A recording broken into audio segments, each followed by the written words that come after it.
Monsieur Nadeau est un sympathique habitant de Laval. Depuis maintenant plus de 50 ans, il se dédie à sa passion, les collections. Il a d'ailleurs une collection d'objets provenant d'un événement qui a marqué l'histoire du Québec, l'Expo 67.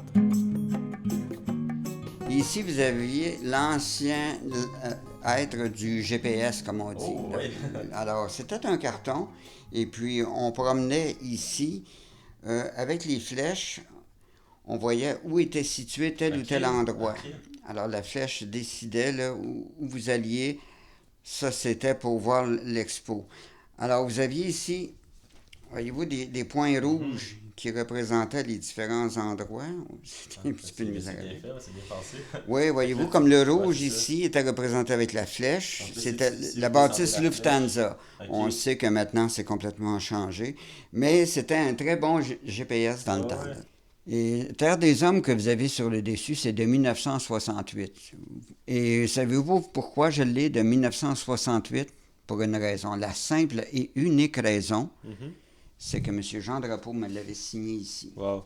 Et c'est vraiment sa signature, j'étais là à côté de lui. Alors, c'est pour ça que je le conserve précieusement. Monsieur Nadeau a toutes sortes d'articles sur la grande exposition universelle qui a eu lieu sur les îles Notre-Dame et Sainte-Hélène. Il nous raconte un peu l'histoire de certains articles de sa collection.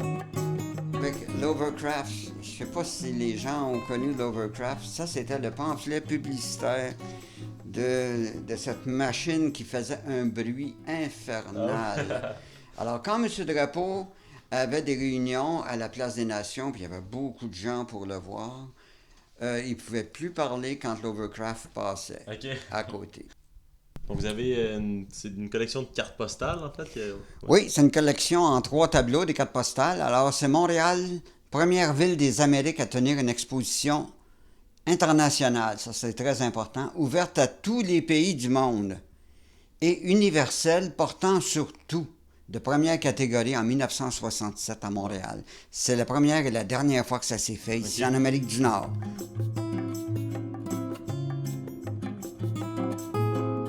Tout est attentivement emballé et organisé, ainsi les articles semblent encore tout neufs. C'est ça l'Expo 67. C'est un monde merveilleux, un monde magique. Et que les gens aujourd'hui, même ceux qui vous en reparlent, là, des gens qui sont âgés, ils ont la nostalgie, comme on dit, là, de l'Expo 67.